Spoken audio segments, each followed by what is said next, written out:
Every day, workers all over the world jump onto local transportation to head to the factory where they start producing garments for all kinds of brands. They work very long hours to make ends meet, just because they want to live a decent life, to be able to send a bit of money to their family, and, most importantly, to give their children a better life. Unfortunately, for many of them, reality is different. Garment workers all over the world work in very poor conditions, make lots of overtime, and are paid very low wages. It's these wages that are our focus in this story. Many workers get paid a legal minimum wage. This amount is far from enough to keep a family out of poverty. Many women have to work up to 80 hours a week. Often, they are exhausted and hardly see their children.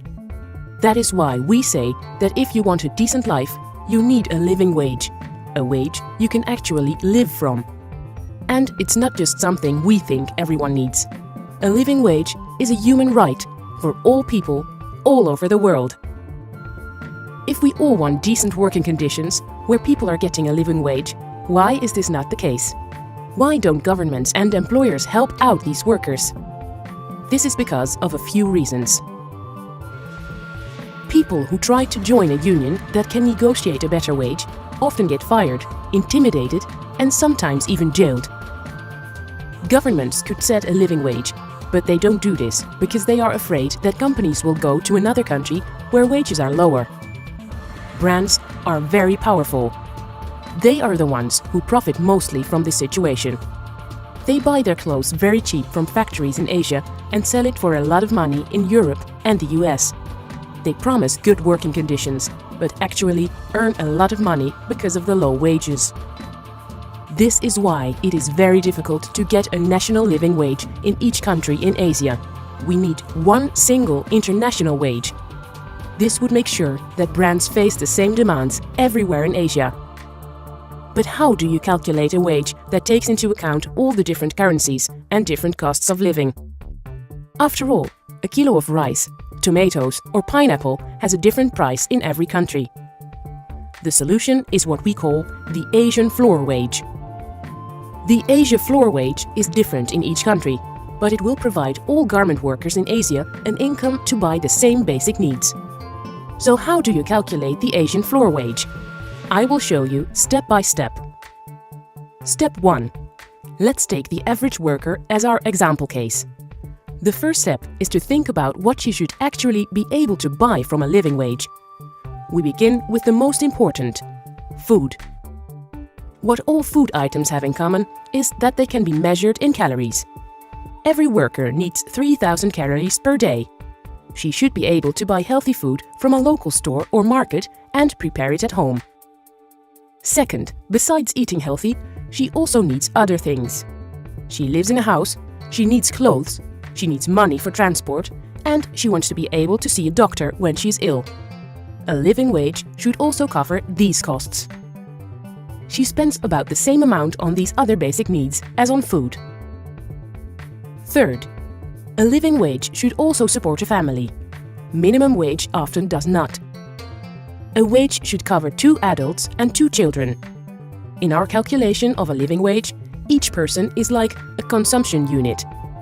Because children consume less than adults, a child is calculated as half an adult consumption unit. So, she should be able to provide for what we call 3 consumption units. Finally, fourth, the Asian floor wage must be earned during a legal maximum working week, though not above 48 hours. Step 2. Now that we have said what she should be able to buy from a living wage, how many people she should be able to support, and maximum hours of work, we can use this definition to calculate a living wage for each different country. This goes in 4 steps. First, she goes to the local market to buy food. Then she goes home and cooks this for herself, her partner, and her children. She does this every day of the month. Lastly, she also pays for rent and other non-food costs. Great! We have the Asia floor wage in front of us now, but we need to be able to compare them internationally. Because the same food basket can have different prices in each country. For example, the amount of money that can buy her a decent meal in Sri Lanka would hardly buy you anything in Europe. So, how do we do this? Step 3. To get to one international wage demand, we are using a method that was invented by the World Bank, which is called Purchasing Power Parity, the PPP. It is a number to calculate how much money is needed to buy the same goods outside of the USA, as you would need to buy them inside the USA. For 2012, this PPP number was set at 540 PPP. This comes down to a minimum monthly salary of about 34,000 rupees for Sri Lanka, 12,000 rupees for India, 1.2 million rial for Cambodia, and about 3 million rupiah for Indonesia. Step 4. Now we're getting there. Now we have a way of calculating a living wage, a definition of a living wage, and one wage demand for main garment producing countries in Asia. Workers can use the number we just calculated in negotiations with local employers and the governments to get to the Asian floor wage that is enough to actually live from. And that's exactly what Step 5 is all about. We want consumers and workers to take action. But above all, we want brands and governments to use this amount to set a minimum wage and get an Asian floor wage realized. Together, we need to make a living wage a reality, so workers in the world can start living a decent life in peace. Add your voice now.